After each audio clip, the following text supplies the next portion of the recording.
craquement de la biscotte dans un appartement vide, ça a un côté rassurant.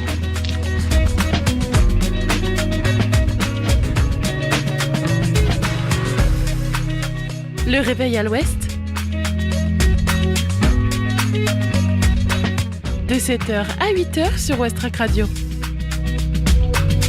Je voudrais une omelette jambon fromage et une wham frite normale. Je suis navrée, nous ne servons plus le petit déjeuner, nous sommes passés à la formule déjeuner. Je voudrais un petit déjeuner.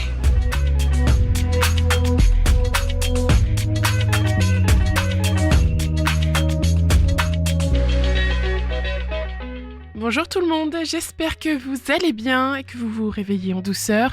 Merci d'être déjà à l'écoute de Westrack Radio. Il est 7h passé de 1 minute.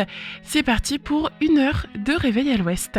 Dans cette émission, la dernière de la semaine, vous allez avoir la météo, l'infotrafic. Vous allez aussi retrouver Justine qui parlera avec son invité du livre D'autres vies que la mienne. Mais il y aura aussi Camille et sa chronique poétique. Et puis bien sûr, on fera l'agenda sortie de ce soir et de ce week-end et la découverte musicale Ferrarock de la semaine. Bon début de journée à tous. On commence d'abord avec les infos locales. 7h. Les infos locales sur Westrack Radio.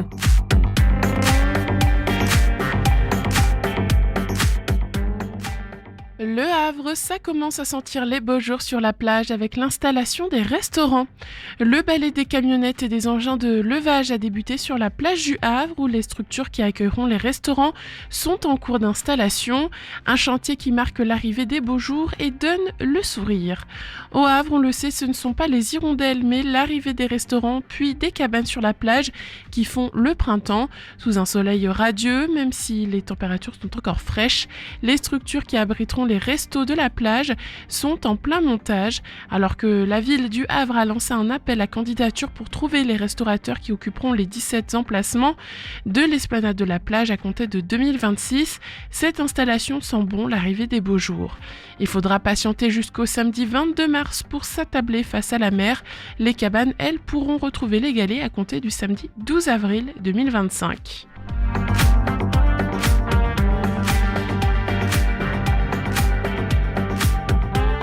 Le Havre, après une boutique à Saint-François, la petite pâtissière ouvre Café Moka. Le quartier Notre-Dame au Havre se dote d'un nouveau salon de thé, Café Moka, une adresse qui devrait ravir les becs sucrés qui y retrouveront les gâteaux de la petite pâtissière. Son succès ne se dément pas. 2 ans à peine après l'ouverture de sa boutique dans le quartier Saint-François au Havre, Sarah Le Maréchal s'apprête à ajouter une nouvelle corde à son arc, tenir un salon de thé. Alors la petite pâtissière voit grand et ouvre Café Moka dans un local de 80 mètres carrés rue Docteur Belot qui abritait il y a encore peu longtemps Hooper's Donut. Depuis le 17 février, elle le rénove avec sa famille pour une ouverture début avril. En bas, un comptoir accueillera les pâtisseries. Une terrasse pourra être installée l'été venu. À l'étage, les murs blancs prennent des teintes sauges et ils sont agrémentés de motifs floraux. Il y aura des banquettes, des canapés, ce sera quelque chose de chaleureux où on se sent bien, décrit Sarah Le Maréchal. La boutique de Saint-François deviendra un laboratoire de production où les clients pourront venir récupérer les commandes de grands gâteaux. Café Moka ouvrira du mardi au samedi de 10h à 19h. Le matin, il proposera une offre de petit déjeuner, brioche croissant, le midi des plats chauds, lasagne tartine et bien sûr des goûters gourmands, des cookies, des brookies, des financiers, des pavlova et même le gâteau de la Transat Jacques Vabre 2023. Ils pourront être dégustés avec une limonade maison ou une boisson chaude.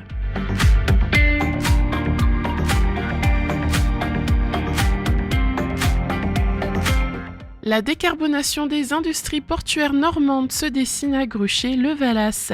L'abbaye du Valas a accueilli des chefs d'entreprise, des collectivités et des représentants de l'État pour échanger sur l'avenir de l'industrie portuaire normande. Le projet Socrate a pour but de dessiner son avenir en réduisant son impact environnemental. Réunis à Gruchet, le Valas, entre les murs de l'abbaye du Valas, des patrons d'industrie, élus et représentants de l'État ont réalisé un point d'étape sur le projet Socrate. Il a pour but de décarboner à terme les zones industrielles ou portuaires de l'axe Seine, dont celle de Port-Jérôme-sur-Seine. La réduction des émissions est un objectif, la défossilisation n'est pas le sujet, a rappelé Régis Saadi, président de l'association Socrate. Si vous enlevez les grands sites territoriaux des énergies fossiles, ce serait une catastrophe pour l'industrie, l'économie et l'emploi. L'objectif final est donc de réduire le poids de ce secteur dans les émanations de dioxyde de carbone. Pour cela, le projet se construit en 2 phases. La première consiste à mener des études d'ingénierie et de faisabilité. Cette partie doit durer 2 ans, depuis décembre 2024, date à laquelle le contrat avec l'État a été signé. Mais dans les faits, les différents acteurs ont déjà débuté le travail depuis près de 18 mois. Au-delà de 2026, les parties prenantes entreront dans une seconde phase de 5 à 10 ans. Elle consistera à mettre en œuvre les solutions qui découleront de la première phase.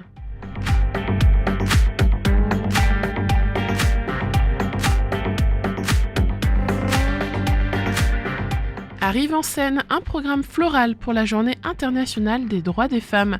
À l'occasion de la Journée internationale des droits des femmes, samedi 8 mars, la mairie de Rive-en-Seine propose une journée entièrement dédiée à la rose. À l'occasion de la Journée internationale des droits des femmes, l'association Jardin en Seine propose une journée entièrement dédiée à la rose le samedi 8 mars de 14h à 15h30. Michel Adam, rosiériste obtenteur, c'est-à-dire un créateur de roses nouvelles obtenues par croisement de 2 variétés, de renommée mondiale, tiendra une conférence gratuite dans la salle des mariages de la mairie de Rive-en-Seine. Intitulée Création de nouvelles roses parfumées et résistantes, cette rencontre permettra au public de découvrir les secrets de l'hybridation et de l'innovation dans le domaine des roses. En hommage aux femmes, une rose sera offerte à chacune d'elles parmi le public. Pendant tout l'après-midi, son fils Samuel Adam sera présent devant l'hôtel de ville pour proposer à la vente des rosiers créés par son père, des espèces vendues en racines nues. Jardinier d'exception et plusieurs fois sacré meilleur jardinier de France, Jérôme Lefrançois sera lui aussi présent à Côtebec-en-Caux. Il partagera son expertise sur la plantation, la taille et les soins à apporter aux rosiers. Responsable de la collection de 2500 variétés de roses du château de Ménil-Geoffroy, depuis près de 25 ans, il animera 2 sessions d'atelier dans le parc de l'hôtel de ville à 14h et 15h30.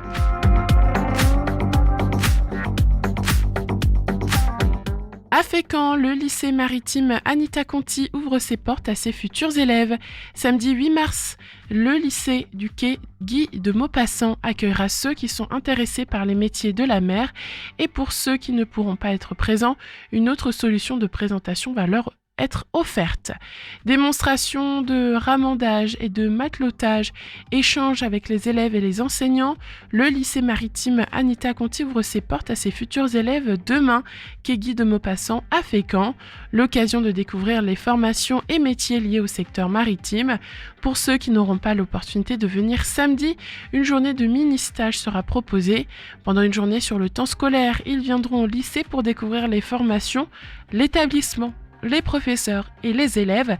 L'objectif est de leur permettre une immersion totale pendant quelques heures dans la peau d'un élève du lycée maritime. Ce sera un moyen pour eux de savoir si ce domaine d'activité leur correspond et s'ils peuvent s'y épanouir. Donc je rappelle que les portes ouvertes ont lieu demain de 9h à 12h30 et de 13h30 à 17h30.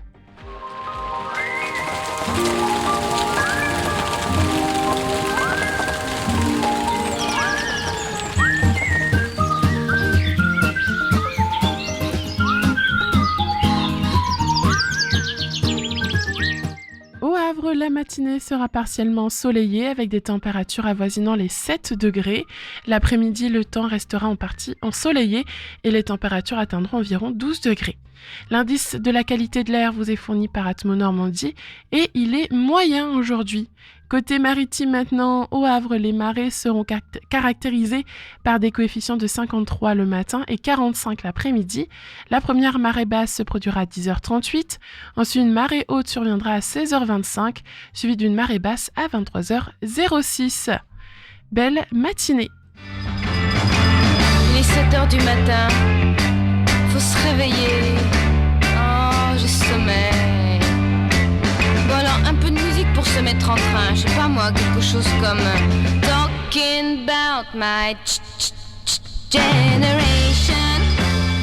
Place à la musique maintenant. Tout de suite, on écoute deux nouveautés électro et pop. I Don't Smoke de Kenny Gray et Destroyer avec Hydroplaning of the Edge of the World. Bon réveil, il est 7h10 sur Westrack Radio. I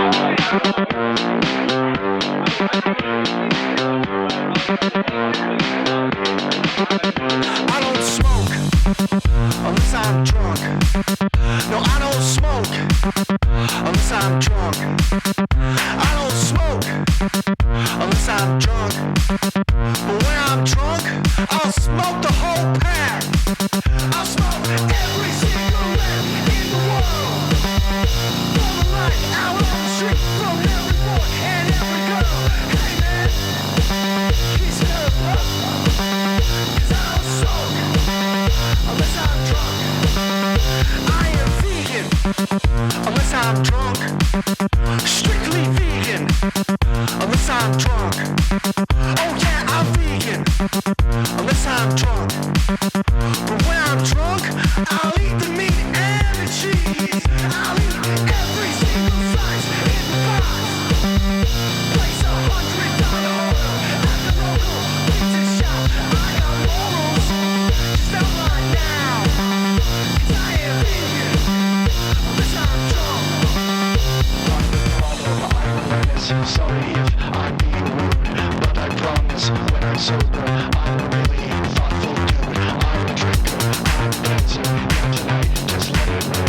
Feel the room around my skin. Another shot should do the trick.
Georgie. It was an incredible vision. Cracked alabaster from head to toe. Just this terrible crescendo. Heading towards a conclusion. Dying for a conclusion. Dead ends on retrospective street. In love with every person I meet. In love with the gun club.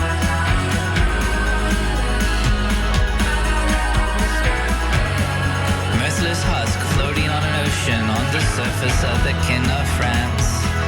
1,000-yard stare stares at the menu and grins. From this angle in a certain light.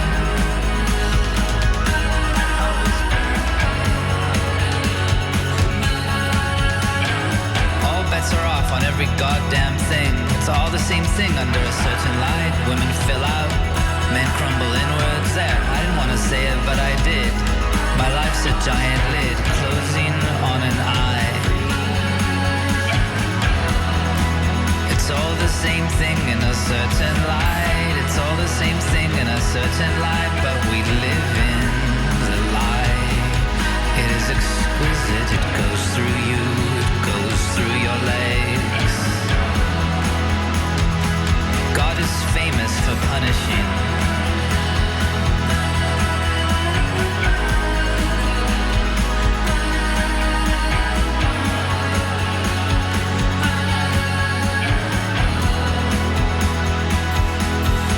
I burn my boats. I'm staying here in the harbor. I go nowhere. Death by illumination. I want it, I want it, I want it, I want it. In the shop window, illumined like candy. I brought all these people this brandy. Destroyer à l'instant sur Westrack Radio, le haut-parleur des Havrais et des Havraises. Il est 7h17, on passe sans plus tarder à l'infotrafic.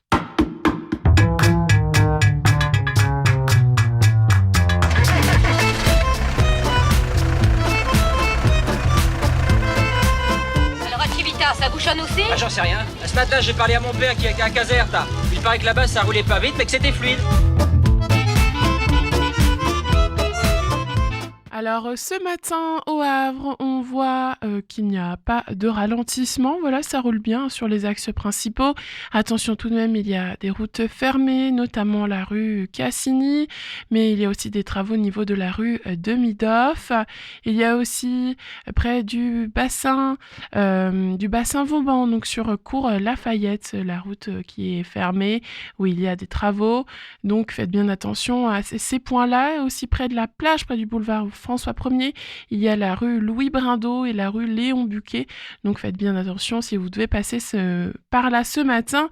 Prenez le temps nécessaire car ça pourrait risquer de faire des embouteillages. Sinon, quand on regarde sur Sainte-Adresse, Octeville, Fontaine, La Mallet, Harfleur, Montivilliers, ça roule très bien ce matin. Voilà, il n'y a pas de ralentissement sur la carte. Sur le pont de Normandie, on voit qu'il y a du monde ce matin, mais ça roule bien dans l'ensemble.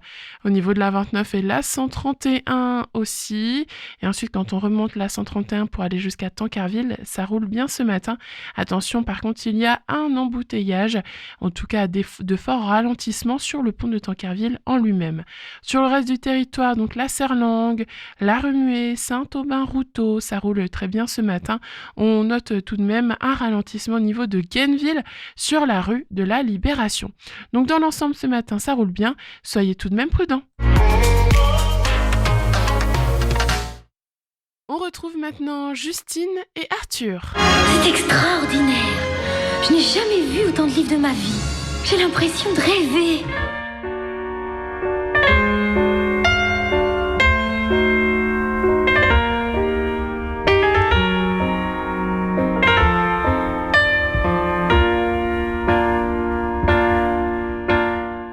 À quelques mois d'intervalle, la vie m'a rendu témoin de deux événements qui me font le plus peur au monde. La mort d'un enfant pour ses parents, celle d'une jeune femme pour ses enfants et son mari. Quelqu'un m'a dit alors « Tu es écrivain, pourquoi n'écris-tu pas notre histoire ?» C'était une commande, je l'ai acceptée. C'est ainsi que je me suis retrouvée à raconter l'amitié entre un homme et une femme, tous deux rescapés d'un cancer, tous deux boiteux et tous deux juges, qui s'occupaient des affaires de surendettement au tribunal d'instance de Vienne, en Isère. Il est question dans ce livre de vie et de mort, de maladie et d'extrême pauvreté, de justice et surtout d'amour. Tout y est vrai. Pour cette 5e chronique du podcast 4e de couverture, vous avez peut-être reconnu le résumé du livre D'autres vies que la mienne d'Emmanuel Carrère. Je ne suis pas seule aujourd'hui, c'est Arthur qui va vous présenter ce livre. Salut Arthur, est-ce que tu peux tout d'abord te présenter ? Bonjour Justine, je suis ravi d'être là pour présenter ce beau bouquin. Je m'appelle Arthur et je suis étudiant en histoire au Havre. J'adore lire depuis tout petit et j'aimerais vous parler de ce livre qui m'a bouleversé, passionné et qui vraiment vaut le coup d'être lu. Alors c'est toi qui m'as fait découvrir ce livre. C'est une lecture que j'ai beaucoup aimée et qui change de ce que je peux lire d'habitude. Mais alors toi, pourquoi tu as choisi de présenter ce livre aujourd'hui ? Ce livre, j'ai choisi parce que déjà l'auteur a un style un peu particulier. Il écrit à la première personne, donc c'est une autobiographie ce qu'il écrit. Et en même temps, il raconte vraiment la vie d'autres personnes. Mais il le raconte d'une manière très humble et très juste, je trouve. Je suis assez fan déjà de son style d'écriture et en particulier de ce livre-là, car là, il va raconter un moment un peu qu'on va tous vivre dans notre vie ou qu'on a tous vécu, c'est-à-dire faire face à la mort, donc que ça soit la mort d'un proche ou sa propre mort. Et là, je trouve qu'il raconte par ce livre deux morts totalement différentes et surtout comment les proches vont réagir à cette mort. C'est pour ça que ce livre m'a bouleversé, car il explore vraiment l'intime. Tu as dit que tu connaissais l'auteur. Est-ce que tu peux le présenter rapidement ? Et est-ce que tu as lu d'autres livres de lui ? Je connais pas totalement toute son œuvre, mais j'ai lu par exemple L'Adversaire qu'il a écrit juste avant D'autres vies que la mienne. Et notamment L'Adversaire a un lien avec ce bouquin-là parce que il va l'écrire un peu de la même façon. Pour ceux qui connaissent pas L'Adversaire, il écrit la vie de Jean-Claude Roman, un tueur qui a tué sa femme, ses enfants, après leur avoir menti en fait toute sa vie. Donc ce livre à la fois cruel, cru, très dur à lire. Là, il va prendre un peu le contre-pied. C'est un livre beaucoup plus joyeux là qu'il écrit avec D'autres vies que la mienne. Ces personnes beaucoup plus humaines, beaucoup plus compatissantes et où l'amour est beaucoup plus présent. Et dans ce bouquin de D'autres vies que la mienne, il va le dire que il enchaîne directement l'adversaire avec ce livre-là. Et ça va être une façon pour lui de décrire autrement l'humanité, qui est aussi belle, joyeuse, où l'amour est très présente. Je sais que tu l'as lu une première fois et que là tu l'as relu pour cet épisode. Est-ce qu'il y a quelque chose qui t'a marqué à ta seconde lecture que tu n'avais pas forcément perçu à la première ? J'ai été autant touché par les deux lectures. J'ai pas pleuré comme la première fois. Mais je me suis un peu plus attardé à la façon dont il va prendre son temps de décrire chaque personne qui entoure ces deux personnes qui sont mortes. Il s'attache à décrire le plus précisément possible leurs émotions et la façon dont ils l'ont ressenti sans détour. Et alors, est-ce que tu peux nous parler un peu plus de l'ambiance du livre ou alors présenter un des protagonistes du livre, ce que tu veux ? Alors on change à chaque fois un peu de décor. On commence dans une île un peu au bout du monde. Emmanuel Carrère et sa famille vont faire face à un tsunami. Et donc il va décrire la première mort, une jeune fille qui va mourir dans ce tsunami. Puis après il change totalement de décor, il revient en France et il va décrire dans un petit village la mort de la sœur de sa femme. Je pense que le personnage qui m'a le plus marqué, il s'appelle Patrice et c'est le mari de cette femme qui est morte de cancer. En fait, il m'a étonné par sa simplicité et comment il a fait face à la mort de sa femme en ne craquant pas pour ses filles. Je trouve qu'il fait face à cette mort avec beaucoup de courage et de lucidité.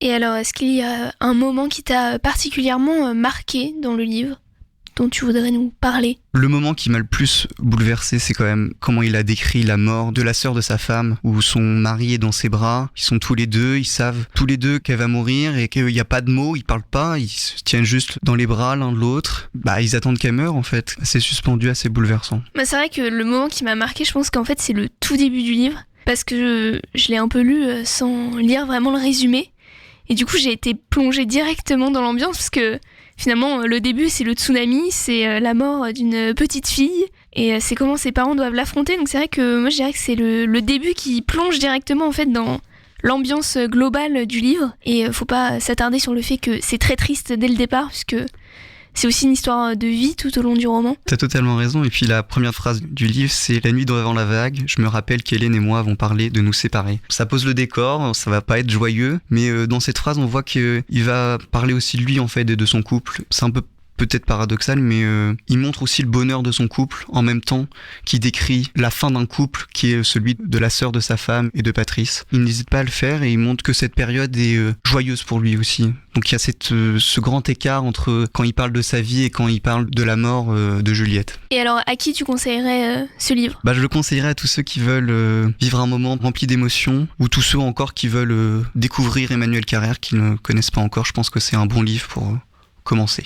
De façon plus globale, quelle est ta relation avec la littérature et est-ce que tu aurais d'autres livres à conseiller, d'un autre auteur, d'un autre style ? Alors j'ai adoré pendant longtemps les livres fantastiques et les livres de science-fiction. Puis après j'ai découvert plus des livres qu'on va dire classiques, donc j'en ai lu pas mal. Puis là j'ai découvert, grâce à toi, les romans historiques. Et donc là je suis en train de lire Ken Follett, La chute des géants, et ce livre pour l'instant me plonge dans cette Première Guerre mondiale. Enfin, ça me passionne complètement. Et c'est le sujet de la chronique suivante, la trilogie Le Siècle. Donc vraiment, quelle transition. La transition est dingue. J'ai pas fait exprès. Est-ce que tu aurais quelque chose à ajouter pour terminer cet épisode ? J'aimerais bien vous lire un passage qui m'a ému. Alors c'est un soir, Juliette va parler de son conjoint à un de ses amis et collègues de travail, Étienne, qui a lui aussi subi un cancer. Plus tard, quand ils se sont saoulés de ses confidences, elle dit plus gravement: « En même temps, si ça ne m'était pas arrivé, je n'aurais peut-être pas connu Patrice. Certainement pas. Je ne l'aurais même pas vu si ça se trouve. J'aurais aimé un tout autre genre d'homme, plus brillant, plus conquérant, le genre qui me correspondait sur le marché parce que j'étais jolie et brillante. Je ne dis pas que l'infirmité m'a rendue plus intelligente et profonde, mais c'est grâce à elle que je suis avec Patrice.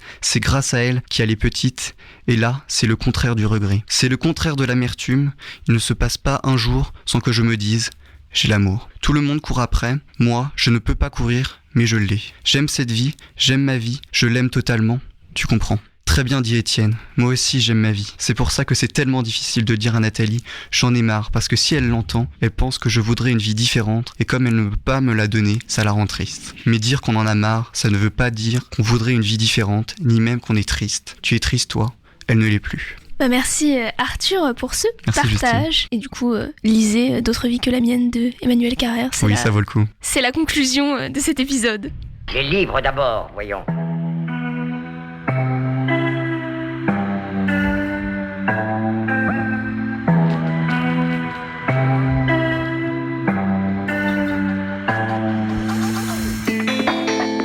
Les gens veulent me forcer à grandir. Moi je suis un baby vampire. Sur moi ils veulent construire un empire, même quand je suis au pire de ma life.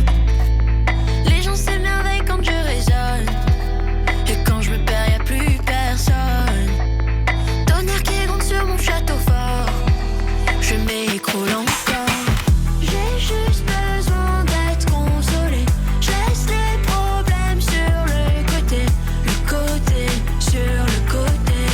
Je sais plus comment m'élever. Les gens veulent me forcer à grandir. Moi je suis un baby vampire. Plus jamais je pourrai m'endormir. Je suis pas safe, je suis dans le creux de la vague. J'ai toutes les larmes au fond de la gorge.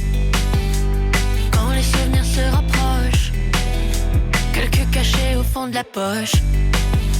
Et je pleure dans les cités d'or. J'avance la vie sur les épaules. Parfois j'ai besoin des autres. À terre j'ai tué tous mes efforts. C'est quand on s'en sort. J'ai juste besoin d'être consolé. Je laisse les problèmes sur le côté sur le côté. Je sais plus comment m'élever.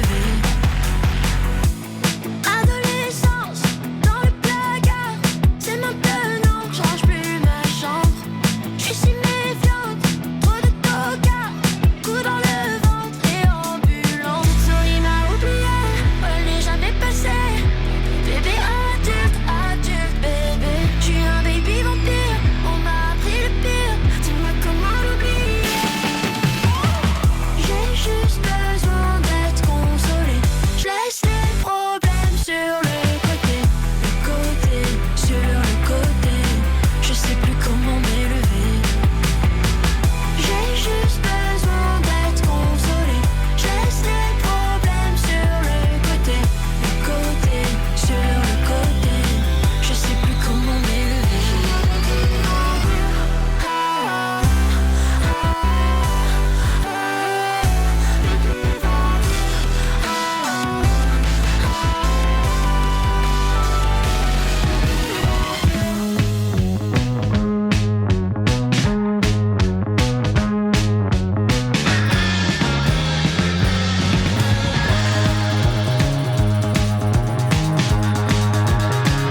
d'entendre Burning 305, c'est le nouveau single de Floral Image. Vous êtes toujours sur West Track, merci de votre fidélité, il est 7h33. Allez, maintenant on passe à votre chronique quotidienne. C'est le réveil à l'ouest. Je voudrais un petit déjeuner. Vous n'en aurez pas en un surplus. Oui, vous venez de le dire. Et aujourd'hui, je laisse mon micro à Camille pour sa chronique sur la poésie. Pour moi, la vie est remplie de poésie. C'est les rayons de soleil qui percent les nuages, l'arbre qui danse avec le vent, ou le rire d'un enfant qui résonne dans l'air. C'est aussi un grand-père qui siffle, doucement, en souvenir du passé. Comme le dit Paul Éluard, il suffit d'avancer pour vivre, d'aller droit devant soi, vers tout ce que l'on aime. Chaque moment, chaque geste est comme un vers qui s'ajoute au long poème qu'est la vie.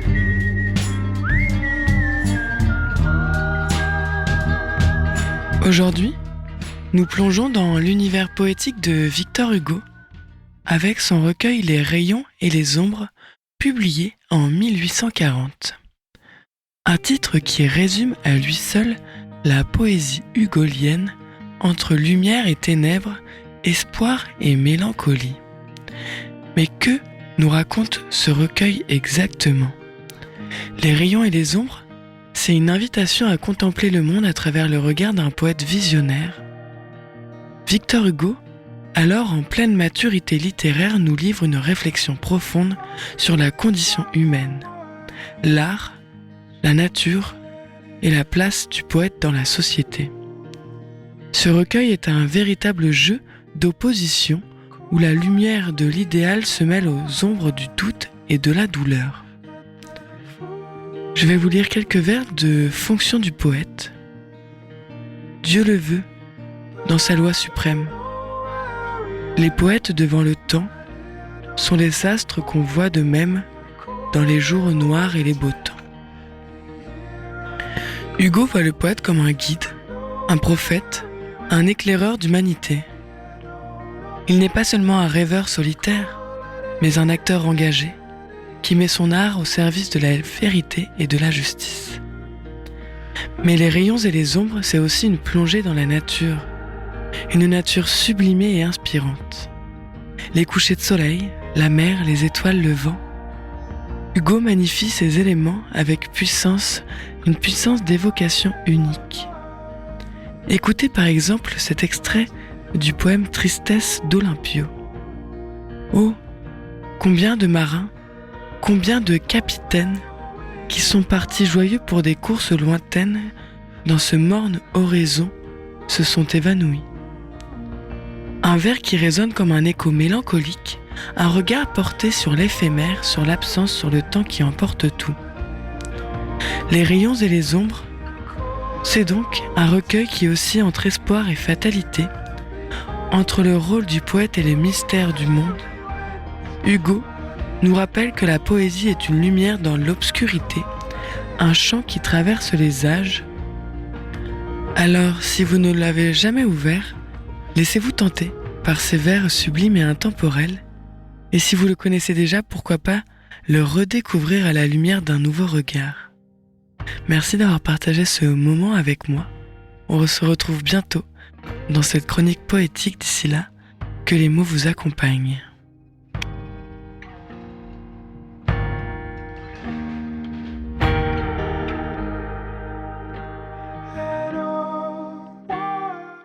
Merci Camille. Sans transition, je vous emmène maintenant à Manchester avec Dr Ritzky.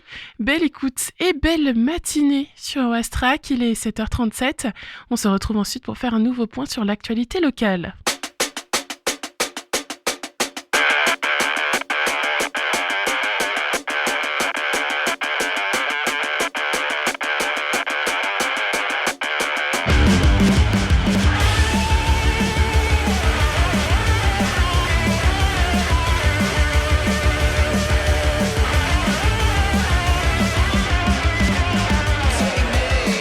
Take me, are you my lover or my enemy?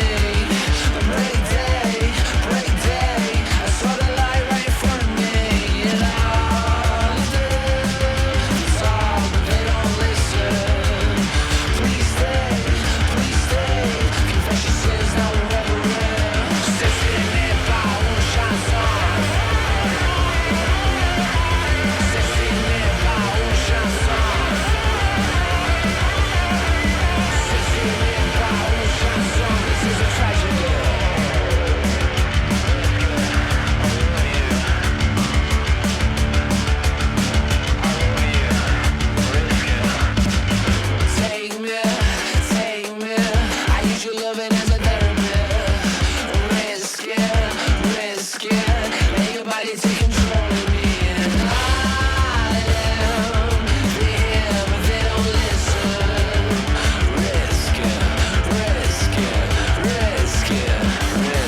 This is a tragedy.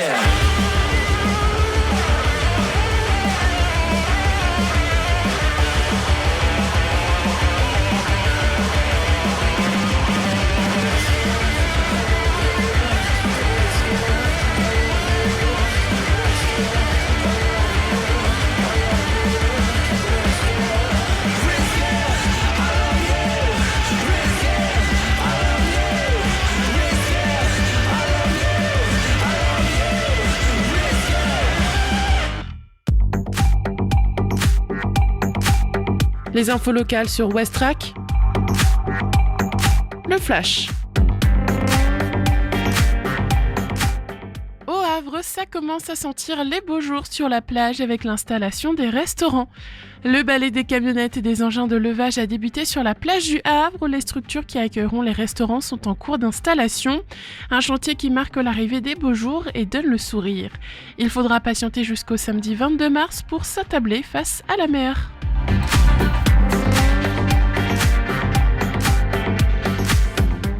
Au Havre, après une boutique à Saint-François, la petite pâtissière ouvre Café Moka. Le quartier Notre-Dame au Havre se dote d'un nouveau salon de thé Café Moka, une adresse qui devrait ravir les becs sucrés qui retrouveront les gâteaux de la petite pâtissière. Ouverture début avril.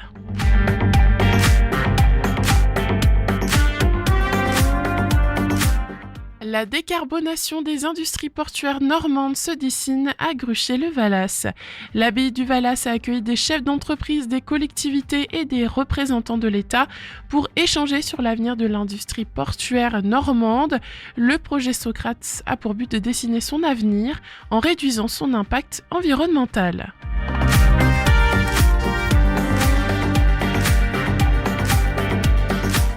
Arrive en scène un programme floral pour la Journée internationale des droits des femmes. À l'occasion de la Journée internationale des droits des femmes samedi 8 mars, donc demain, la mairie de Rive-en-Seine propose une journée entièrement dédiée à la rose, au programme conférences et vente de rosiers.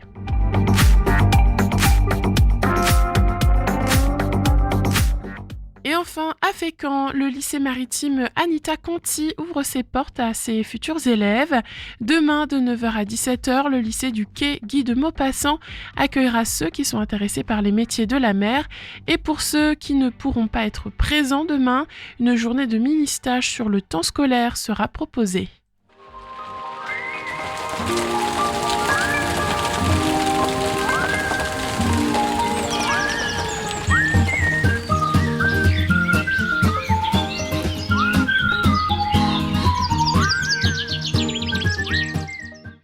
La matinée s'annonce partiellement ensoleillée avec une température proche de 7 degrés. L'après-midi, le ciel restera en partie dégagé et le mercure grimpera jusqu'à environ 12 degrés. Concernant la qualité de l'air, selon Atmo Normandie, elle est jugée moyenne aujourd'hui. Côté maritime, les marées afficheront des coefficients de 53 en matinée et de 45 dans l'après-midi. La première marée basse est attendue à 10h38, suivie d'une marée haute à 16h25, puis d'une nouvelle marée basse à 23h06. Dans quelques minutes, je vous parlerai de ce que vous allez pouvoir faire ce soir et ce week-end au Havre. Mais avant, on écoute Gossip et le titre Act of God, sorti l'année dernière.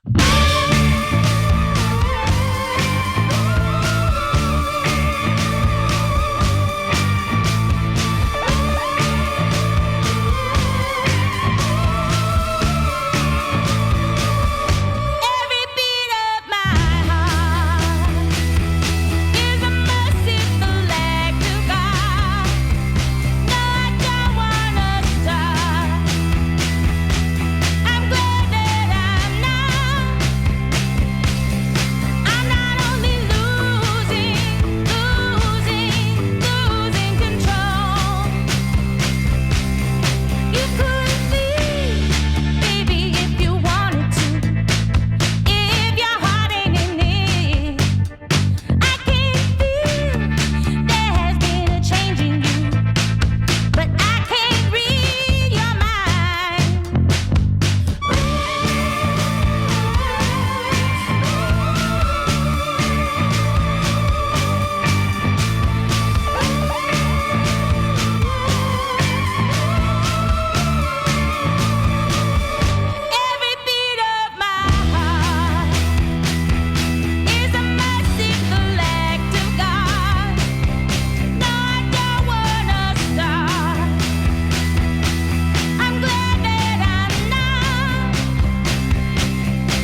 vient d'entendre Gossip sur Westrack, il est 7h46.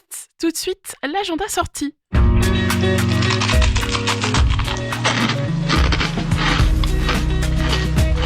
Je trouve que le craquement de la biscotte dans un appartement vide, c'est un côté rassurant. À 20h ce soir, il y a le concert de Brian's Magic Tears au Tetris. Brian's Magic Tears sort chez Born Bad son 4e album, Smoke and Mirrors. Encore présente dans leur dernier disque, 4am et Vacuum Sealed, la culture garage noise s'éloigne sans être oubliée. Structuré par un beat typique des 90s, ce nouvel opus habité par le synthé se veut agréablement planant, mélodique, avec des chansons texturées. Bien nommé, il s'amuse de la musique de stade tout en respectant ses codes. On pourra l'apprécier à des distances diverses, mais premier degré, c'est comme si Shaun Ryder avait mangé Liam Gallagher, alors ne manquez pas ça. Plein tarif 10€, tarif abonné 6€. Tout le week-end, il y a aussi le festival du Playmobil. Les Playmobil reviennent au Havre pour une 3e édition riche en nouveautés. L'association Dioplay et le Pasino du Havre accueillent à nouveau Bruno Lacroix et Jean-Luc Rubaud qui représenteront des scènes originales, dont une fresque exceptionnelle sur les Misérables. Les visiteurs découvriront un diorama ferroviaire, une scène sur le D-Day, la Laponie et des Playmobil géants. Un espace animation proposera jeux sur table, jeux de piste avec lot à gagner et un espace dédié aux plus petits. Sur scène, Carole Brier animera un spectacle mélangeant magie, maquillage et ballons gonflables. Une buvette complétera l'événement qui s'affirme comme un rendez-vous incontournable pour des milliers de visiteurs. Donc les infos pratiques, je vous rappelle que c'est à partir de aujourd'hui et jusqu'à dimanche. Aujourd'hui, ça commencera à 16h30 et jusqu'à 19h.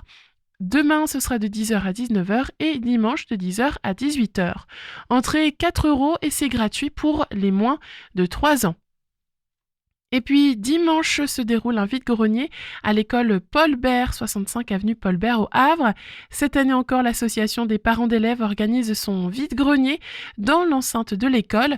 C'est le moment idéal pour faire du tri et donner une seconde vie à vos vêtements, objets et bien sûr de trouver votre bonheur à petit prix. Avant de clôturer cette émission, on écoute Duspardi Shorma de Pouvoir Magique en featuring avec Ismaël Mourat El Hakim, la découverte musicale Ferrarock de la semaine. Il est 7h49. Westrack et la Fédération des radios associatives Musiques Actuelles, la Ferrarock, vous partagent la découverte musicale du jour.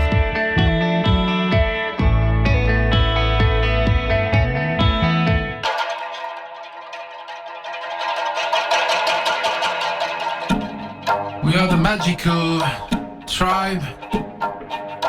We walked around the universe from an infinite amount of time.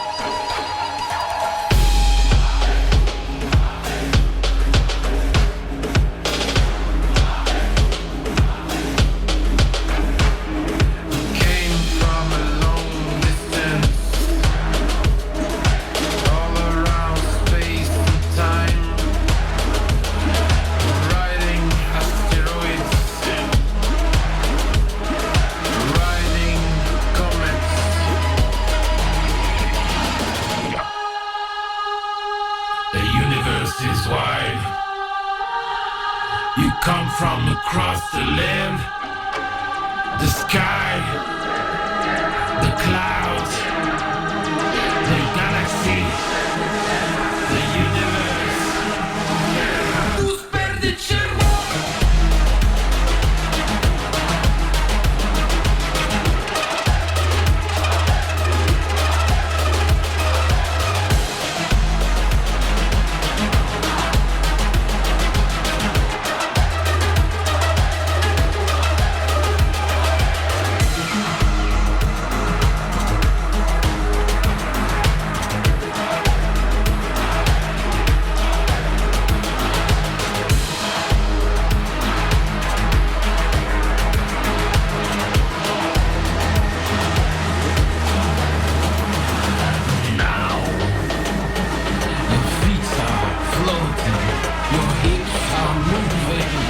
shoulders are shaking.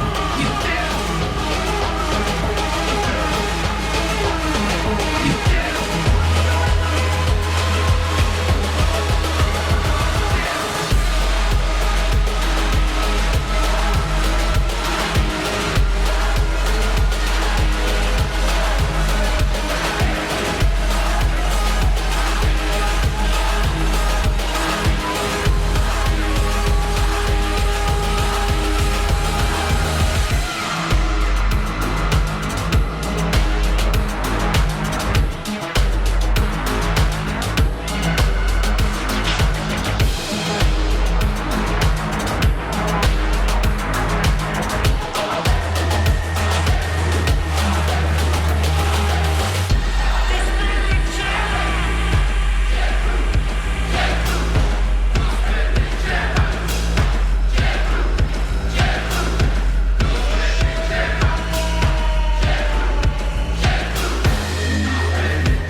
And you land on the fucking planet!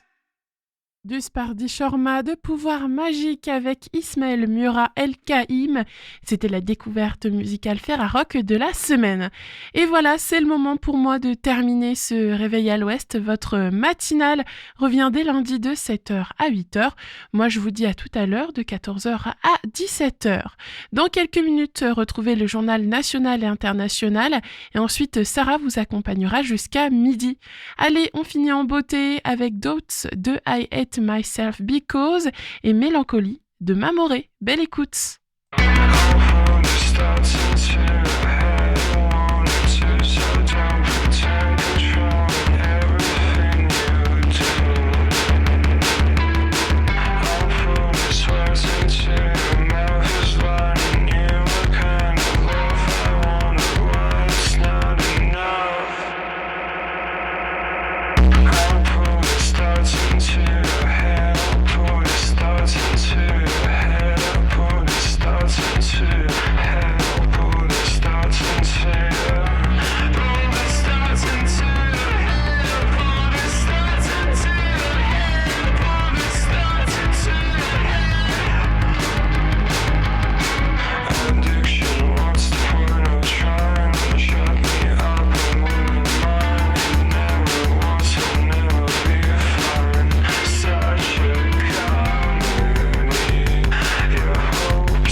Into your head, pull the stars into your head, pull the stars into your head, pull the stars into your